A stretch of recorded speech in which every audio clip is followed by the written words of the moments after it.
बिस्मिल्लाहिर्रहमानिर्रहीम। आज के इस लेक्चर से हम अपना पहला head of income that is salary और सैलरी के हेड में amount chargeable under the head salary को स्टार्ट करेंगे कि सैलरी के हेड में कौन सी अमाउंट, कौन सी इनकम, कौन सी इनफ्लो के ऊपर टैक्स चार्ज किया जाएगा। तो आज की वीडियो का एजेंडा है amount chargeable under the head salary. Salary की अमाउंट चार्जेबल का सेक्शन 12 है और सेक्शन 12 का सबसेक्शन 1 है जो कि सैलरी हेड की चार्जेबिलिटी या सैलरी हेड की अमाउंट चार्जेबल की बात करता है। आपके सामने सैलरी हेड का अमाउंट चार्जेबल प्रेजेंट हुआ है जिसमें कहा गया है any salary receive by an employee, any salary receive by an employee in a tax year other than salary that is exempt from tax shall be chargeable to tax under the head salary. Any salary received by an employee in a tax year other than salary that is exempt from tax shall be chargeable to tax under the head salary. अब जब हम salary head of income का amount chargeable का subsection देखते हैं तो इस subsection से हमें तीन बातें सीखने को मिलती है। पहली बात, सेक्शन स्टार्ट हो रहा है एनी सैलरी से, यानी कि सैलरी हेड ऑफ इनकम एक ऐसा हेड है जिसमें अमाउंट चार्जेबल सैलरी का ही अमाउंट है। अगर मुझसे कोई पूछे कि सैलरी में अमाउंट चार्जेबल क्या होगा तो सर सैलरी के हेड में अमाउंट चार्जेबल सैलरी का ही अमाउंट है, यानी सैलरी इनकम आपकी सैलरी के हेड में चार्जेबल टू टैक्स हो रही होगी। दूसरी बात, received by an employee in a tax year, received by an employee in a tax year. जब भी हमारे टैक्स लॉ में किसी इनकम के साथ ये फ्रेज इस्तेमाल हुआ हो received in a tax year, तो इसका मतलब है कि ये इनकम कैश बेसिस पे टैक्सेबल होगी। इसका मतलब है कि ये इनकम कैश बेसिस पे टैक्स होगी। Received in a tax year का मतलब है कि ये इनकम आपकी कैश बेसिस पे टैक्स होगी।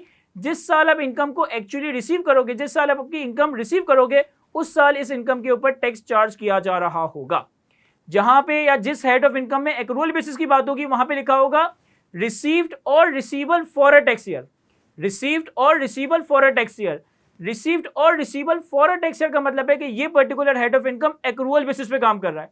लेकिन जब लॉ में फ्रेज इस्तेमाल किया जाए received in a tax year, इसका मतलब है कि ये head of income cash basis पे काम कर रही है, कैश बेसिस पे चार्जेबल टू टैक्स हो रही है। इसके बाद तीसरी चीज हमें सीखने को मिलती है कि अगर आप इस चार्जिंग सेक्शन का तीसरा पॉइंट देखें, other than salary that is exempt from tax, other than salary that is exempt from tax shall be chargeable to tax under the head salary. यानी कि अगर एक पर्सन कोई सैलरी कमा रहा है और वो सैलरी एग्जेम्प्ट है और वो सैलरी एग्जेम्प्ट सैलरी है, तो सर आप एग्जेम्प्ट सैलरी को सैलरी हेड के हेड में प्रेजेंट नहीं कर रहे होंगे। अगर आप कोई ऐसी सैलरी इनकम कमा रहे हो या सैलरी में आप कोई ऐसा अमाउंट रिसीव कर रहे हो जो कि इनकम टैक्स लॉ के तहत एग्जेम्प्ट है, तो सर इस एग्जेम्प्ट अमाउंट को, इस एग्जेम्प्ट सैलरी को हम सैलरी के चार्जेबल हेड में प्रेजेंट नहीं कर रहे होंगे। और ये वाली बात सिर्फ सैलरी तक रिस्ट्रिक्टेड नहीं है, हम इनकम फ्रॉम प्रॉपर्टी, हम capital gain, income from business, income from other sources, सारे हेड्स ऑफ इनकम में इस तरह की बात पढ़ेंगे। लाइक इनकम फ्रॉम प्रॉपर्टी में लिखा है other than rent exempt from tax, capital gain के हेड में लिखा है other than gain exempt from tax, income from business में लिखा है other than income from business exempt from tax. यानी कि लॉ मेकर ने हर हेड के चार्जिंग सेक्शन में, हर हेड के चार्जिंग सेक्शन में उस हेड की एग्जेम्प्ट इनकम को एक्सक्लूड किया है।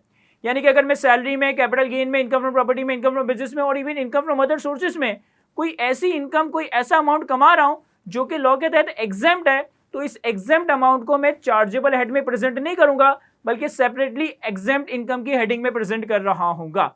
अगर आप कंप्यूटेशन ऑफ टैक्स लायबिलिटी का फॉर्मेट रिकैप करें तो कंप्यूटेशन ऑफ टैक्स लायबिलिटी का फॉर्मेट स्टार्ट किस तरह से हो रहा था। सबसे पहले हम 5 हेड्स की इनकम कैलकुलेट करते हैं, salary, capital gain, income from property, income from business and income from other sources.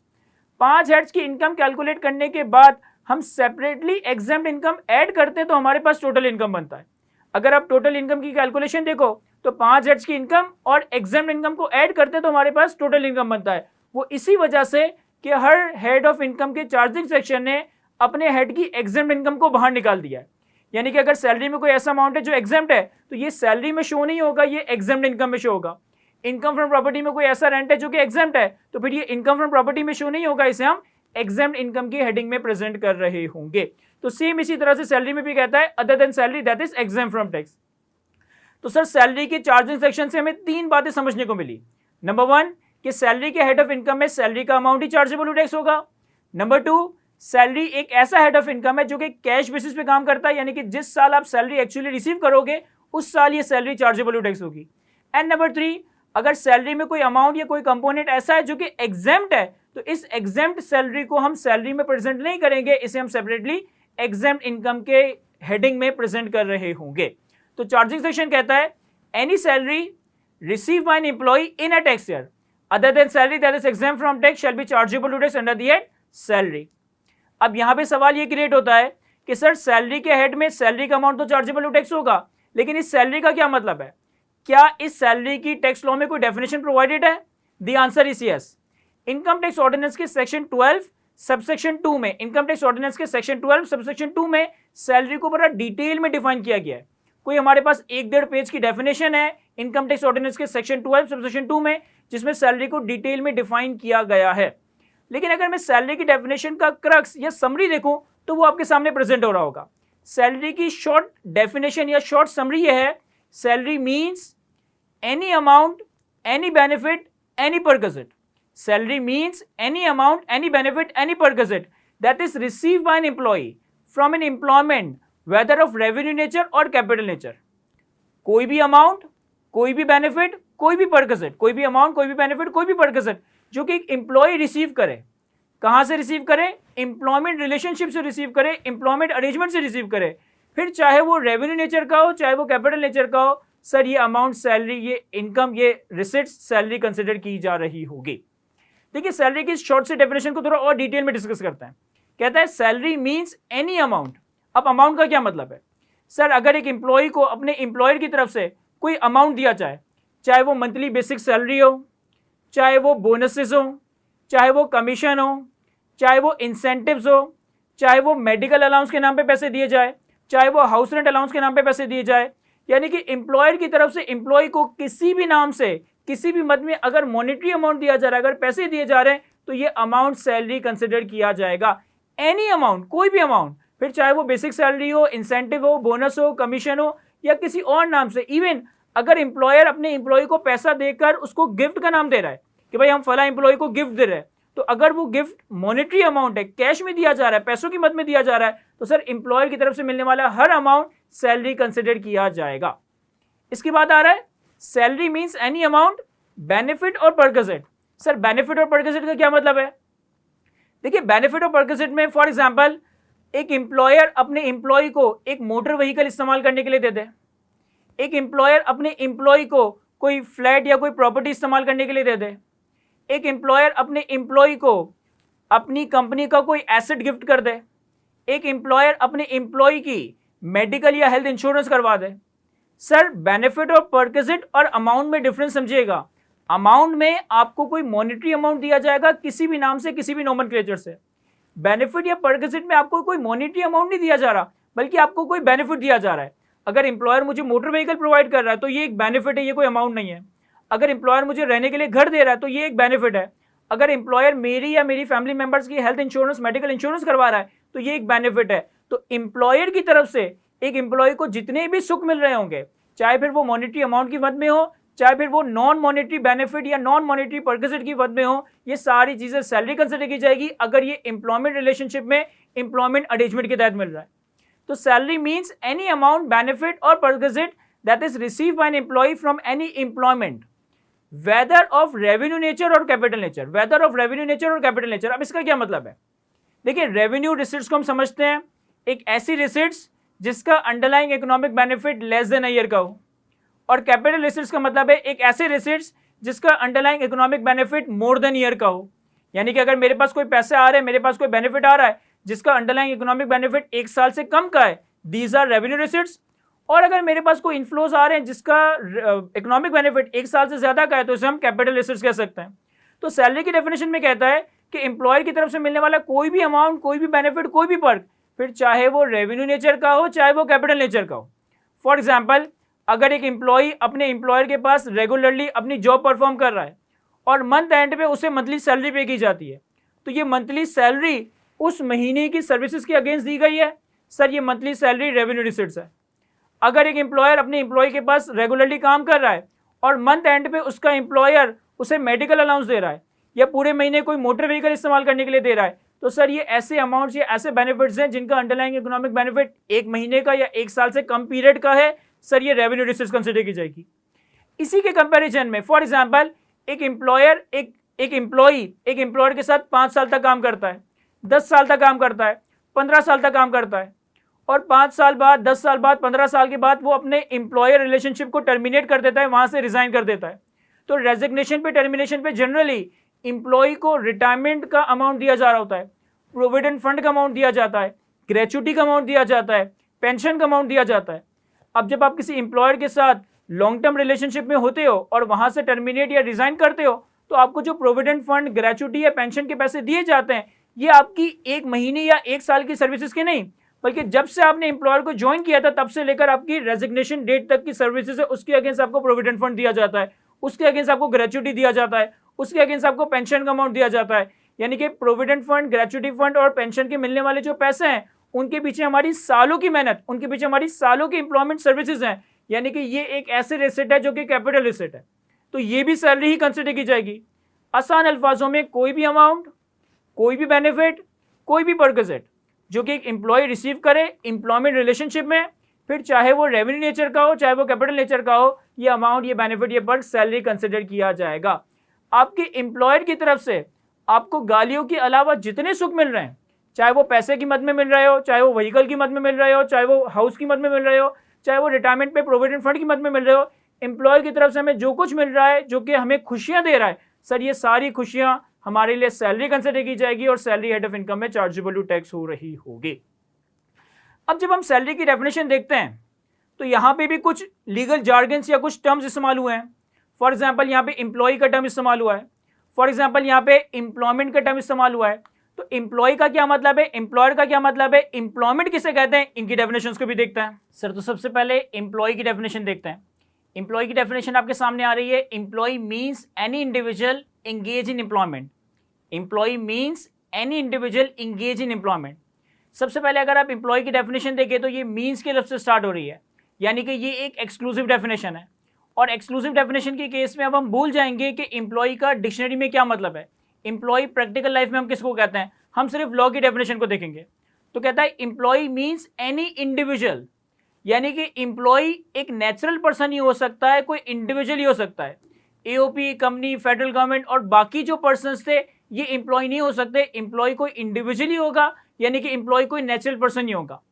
Employ means any individual engage in employment, यानी कि एक ऐसा नेचुरल पर्सन जो कि किसी एम्प्लॉयमेंट रिलेशनशिप में है, जो कि किसी एम्प्लॉयमेंट अरेंजमेंट में है, इस नेचुरल पर्सन को हम एम्प्लॉय कह रहे होंगे।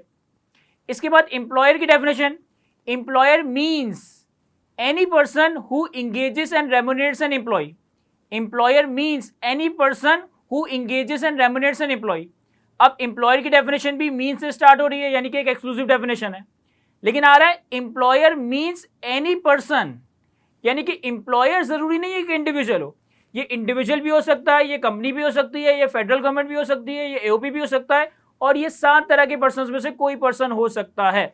तो एम्प्लॉय एक इंडिविजुअल ही होगा, नेचुरल पर्सन ही होगा, जबकि एम्प्लॉयर टैक्स लॉ में 7 में से कोई भी एक पर्सन हो सकता है। It can be company, it can be AOP, it can be federal government and so on. Employer means any person who engages and remunerates employee, यानी कि वो पर्सन जो कि किसी एम्प्लॉय को इंगेज करे, उसे रेम्यूनरेट करे, इसे हम एम्प्लॉयर कह रहे होंगे। जो सबसे इंपॉर्टेंट डेफिनेशन जो हमने यहाँ पे कवर करनी है वो है एम्प्लॉयमेंट की। रीजन बीइंग कि हमने सैलरी की डेफिनेशन में कवर किया कि एम्प्लॉयमेंट रिलेशनशिप में, एम्प्लॉयमेंट अरेंजमेंट में एक एम्प्लॉय जो अमाउंट रिसीव करता है वो सैलरी है। तो जो जो चीजें एम्प्लॉयमेंट की डेफिनेशन में कवर्ड है वो लॉ की नजर में एम्प्लॉयमेंट है, और इसके अगेंस्ट जो रेम्यूनरेशन, जो अमाउंट दिया जाएगा वो सैलरी कंसिडर किया जाएगा। अब एम्प्लॉयमेंट की डेफिनेशन को देखते हैं। एम्प्लॉयमेंट इंक्लूड्स, एम्प्लॉयमेंट की डेफिनेशन इंक्लूड्स के लफ्ज से स्टार्ट हो रही है, यानी कि ये एक इंक्लूसिव डेफिनेशन है। इंक्लूसिव डेफिनेशन के केस में हम उस लफ्ज के common dictionary meaning, practical life की मीनिंग को भी अडॉप्ट करते हैं और लॉ मेकर की इंक्लूजन्स को भी कवर करते हैं। चूंकि एम्प्लॉयमेंट की डेफिनेशन इंक्लूसिव डेफिनेशन है, तो जो चीज कॉमन डिक्शनरी टर्म में एम्प्लॉयमेंट है, जो चीज प्रैक्टिकल लाइफ में एम्प्लॉयमेंट है, वो तो एम्प्लॉयमेंट है ही। लॉ मेकर ने 3 चीजें एम्प्लॉयमेंट की डेफिनेशन के अंदर फर्दर ऐड कर दी है। कहता है एम्प्लॉयमेंट इंक्लूड्स एनी डायरेक्टरशिप और any other office engage involve in the management of a company. Employment includes a directorship और any other office involve in the management of company. देखिए employment की definition में पहली इंक्लूजन आ रही है directorship. अब आप सब जानते होंगे कि डायरेक्टर, किसी भी कंपनी का डायरेक्टर या तो एग्जीक्यूटिव डायरेक्टर होगा या नॉन एग्जीक्यूटिव डायरेक्टर होगा।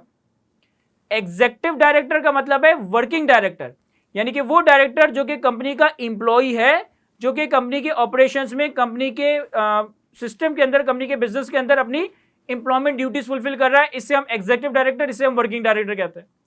और नॉन एग्जीक्यूटिव डायरेक्टर का मतलब है नॉन वर्किंग डायरेक्टर, यानी कि वो डायरेक्टर जो कंपनी का एम्प्लॉय नहीं है, बस बोर्ड ऑफ डायरेक्टर्स की मीटिंग अटेंड करता है और कंपनी के डायरेक्टर्स के बोर्ड पे आ रहा है। तो डायरेक्टर्स प्रैक्टिकली दो तरह के होते हैं, one is executive director and the second one is non executive director. अब प्रैक्टिकली दोनों में फर्क क्या है कि एग्जीक्यूटिव डायरेक्टर चूंकि कंपनी का एम्प्लॉय है, चूंकि वर्किंग डायरेक्टर है, तो कंपनी की तरफ से इसे हर महीने रेगुलरली सैलरी दी जा रही होती है। चूंकि एग्जीक्यूटिव डायरेक्टर वर्किंग डायरेक्टर है, कंपनी का एम्प्लॉय है, तो हर महीने इसे कंपनी की तरफ से रेगुलरली सैलरी पे की जा रही होती है। लेकिन नॉन एग्जीक्यूटिव डायरेक्टर जो कि प्रैक्टिकली एक्चुअली कंपनी का एम्प्लॉय नहीं है, बस वो बोर्ड ऑफ डायरेक्टर का मेंबर है, कंपनी की डिसीजन मेकिंग में या कंपनी की एडवाइजरी पे अपने ओपिनियन दे रहा होता है, अपनी कंसल्टेशन प्रोवाइड कर रहा होता है। और नॉन एग्जीक्यूटिव डायरेक्टर चूंकि कंपनी का वर्किंग डायरेक्टर नहीं है, चूंकि कंपनी का एम्प्लॉय नहीं है, तो इसे कोई सैलरी नहीं पे की जाती, बल्कि इसे डायरेक्टरशिप फीस पे की जाती है, बल्कि इसे बीओडी की मीटिंग्स, बोर्ड ऑफ डायरेक्टर्स की मीटिंग्स अटेंड करने के लिए फीस दी जा रही होती है। अब प्रैक्टिकली मैं टैक्स लॉ की बात नहीं कर रहा, प्रैक्टिकली एग्जीक्यूटिव डायरेक्टर कंपनी का एम्प्लॉय है, इसे कंपनी की तरफ से सैलरी दी जाती है। नॉन एग्जीक्यूटिव डायरेक्टर कंपनी का एम्प्लॉय नहीं है, इसे कंपनी की तरफ से डायरेक्टरशिप फी या बीओडी मीटिंग अटेंड करने के लिए फी दी जाती है। लेकिन लॉ मेकर ने एम्प्लॉयमेंट की डेफिनेशन में डायरेक्टरशिप को शामिल कर दिया। इसका मतलब है कि एक्चुअली प्रैक्टिकली चाहे वो एग्जीक्यूटिव डायरेक्टर हो या नॉन एग्जीक्यूटिव डायरेक्टर हो, ये दोनों की डायरेक्टरशिप टैक्स लॉ की नजर में एम्प्लॉयमेंट कंसिडर की जाएगी। और चूंकि डायरेक्टरशिप टैक्स लॉ की नजर में एम्प्लॉयमेंट कंसिडर की जा रही है, तो इसकी मद में इसके अगेंस्ट जो भी अमाउंट, जो भी रेम्युनरेशन दिया जाएगा, ये टैक्स लॉ में सैलरी कंसिडर किया जाएगा। यानी कि अगर एक कंपनी का एग्जीक्यूटिव डायरेक्टर है और कंपनी की तरफ से उसे एक्चुअली सैलरी दी जा रही है, तो ये टैक्स लॉ में सैलरी ही कंसिडर की जाएगी। लेकिन अगर एक कंपनी का नॉन एग्जीक्यूटिव डायरेक्टर है और नॉन एग्जीक्यूटिव डायरेक्टर कंपनी का एम्प्लॉय नहीं है, कंपनी की तरफ से उसे डायरेक्टरशिप फी या बीओडी मीटिंग अटेंड करने की फीस दी जा रही है, तो एक्चुअली तो ये फीस है, लेकिन चूंकि टैक्स लॉ में डायरेक्टरशिप एम्प्लॉयमेंट कंसिडर किया गया है और एम्प्लॉयमेंट की मद में मिलने वाला पैसा सैलरी कंसिडर किया गया है, तो अब नॉन एग्जीक्यूटिव डायरेक्टर को जो डायरेक्टरशिप फी या बीओडी मीटिंग अटेंड करने की फीस दी जाएगी, ये फीस टैक्स लॉ में सैलरी कंसिडर की जाएगी। इस फीस को भी आप सैलरी इनकम के हेड में चार्जेबल टू टैक्स बना रहे होंगे। मैं रिपीट करता हूं, डायरेक्टर चाहे एग्जीक्यूटिव डायरेक्टर हो, चाहे नॉन एग्जीक्यूटिव डायरेक्टर हो, चाहे वर्किंग डायरेक्टर हो, चाहे नॉन वर्किंग डायरेक्टर हो, दोनों को ही कंपनी से अगर एग्जीक्यूटिव डायरेक्टर है तो सैलरी मिल रही है, नॉन एग्जीक्यूटिव डायरेक्टर है तो फीस मिल रही है। लेकिन चूंकि टैक्स लॉ ने एम्प्लॉयमेंट की डेफिनेशन में डायरेक्टरशिप को कवर किया है, तो टैक्स लॉ में ये दोनों ही कंपनी के एम्प्लॉइज हैं। इन दोनों को कंपनी से जो भी सैलरी या फीस दी जा रही है, टैक्स लॉ में आप इस अमाउंट को सैलरी कंसिडर करोगे और डायरेक्टर की सैलरी हेड ऑफ इनकम में चार्जेबल टू टैक्स करवा रहे होंगे। वापस से आते हैं एम्प्लॉयमेंट की डेफिनेशन पे। एम्प्लॉयमेंट इंक्लूड्स अ डायरेक्टरशिप और any other office involve in the management of a company, यानी कि कोई भी पोजीशन, कोई भी एम्प्लॉय जो कि कंपनी की मैनेजमेंट का पार्ट हो, जो कि कंपनी की मैनेजमेंट में रोल प्ले कर रहा हो, फिर चाहे वो असिस्टेंट मैनेजर हो, सीनियर मैनेजर हो, डिप्टी मैनेजर हो, अगर कंपनी की मैनेजमेंट में कोई रोल प्ले कर रहा है, कंपनी की मैनेजमेंट में जॉब कर रहा है, कंपनी की मैनेजमेंट का पार्ट है, तो इसे हम एम्प्लॉयमेंट कह रहे होंगे, इसे हम एम्प्लॉय एम्प्लॉयर रिलेशनशिप कह रहे होंगे। एम्प्लॉयमेंट इंक्लूड्स एनी डायरेक्टरशिप और any other office involved in the management of a company. Point number 2, a position entitling the holder to a fixed or ascertainable remuneration. A position entitling the holder to a fixed or ascertainable remuneration. किसी भी इदारे में, किसी भी organisation में अगर आपके पास कोई पोजीशन है, आपके पास कोई डेजिग्नेशन है और इस पोजीशन, इस डेजिग्नेशन के पीछे आपको कोई फिक्स्ड या असर्टेनेबल रेम्युनेशन दिया जा रहा है, तो सर अब आपका और उस इदारे का जो रिलेशनशिप है वो एम्प्लॉयमेंट रिलेशनशिप है।